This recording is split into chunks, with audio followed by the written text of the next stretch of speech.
A promising but erratic young right-hander they had a few seasons ago. His name, Mike Scott.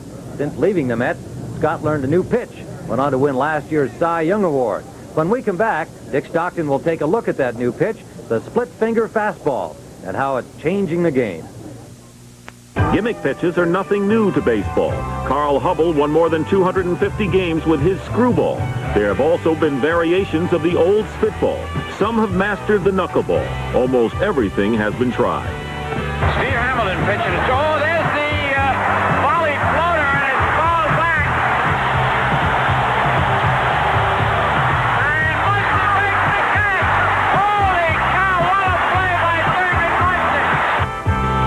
Munson. But it's a pitch perfected by reliever Bruce Sutter that's frustrated batters for nearly a decade. And Sutter doesn't mind sharing the secret of his split-fingered success. Well, I don't spread my fingers as far as I think most people think. I throw my fastball like that, and I only spread them that far and keep my thumb on the back seam. And really, I just try to throw the ball as hard as I can. And the ball slips out, and it gets that downward rotation. It's hard to explain how it all happened, but it came pretty easy for me. Although arm troubles have sidelined the right-hander, Sutter recognizes what the pitch has done for his career.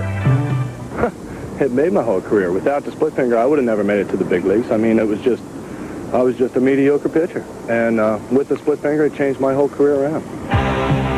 Giants manager Roger Craig is the man most associated with the pitch. In 1984, he taught it to Jack Morris, who led the Tigers to a world title. Craig says it's a pitch anyone can learn. It's been an effective pitch, and I've always been a pitching coach where I can teach you a slider, or you a curveball, or you a screwball, whatever. But I think this pitch, I can teach it to almost anybody. Craig turned Mike Krukow of the Giants into a 20-game winner last year, and the Astros' Mike Scott won a Cy Young relying heavily on that pitch. Now Craig's former pupil is an opponent. I guess if he could look back, he probably wouldn't do it again if he knew that he'd have the Giant job the next year and we'd be playing against him. But I was just fortunate that he wasn't working for anybody at the time, and he took the time to teach me the pitch. Scott's not concerned about the split finger causing the kind of arm trouble that has plagued Sutter recently. It's a lot easier on my arm throwing that pitch than throwing sliders and curveballs, which I don't throw anymore. That's the same motion as my fastball, and that has the least stress on my arm when I throw a fastball. So last year I threw a lot more innings than I ever had in the past, and my arm felt better at the end of the year than it ever has. The only people who don't feel good about the split finger are the men who have to make a living trying to solve the mystery with their bats. As soon as somebody figures it out, I'll let you know. It's an optical illusion. Let's outlaw it. Let's outlaw it.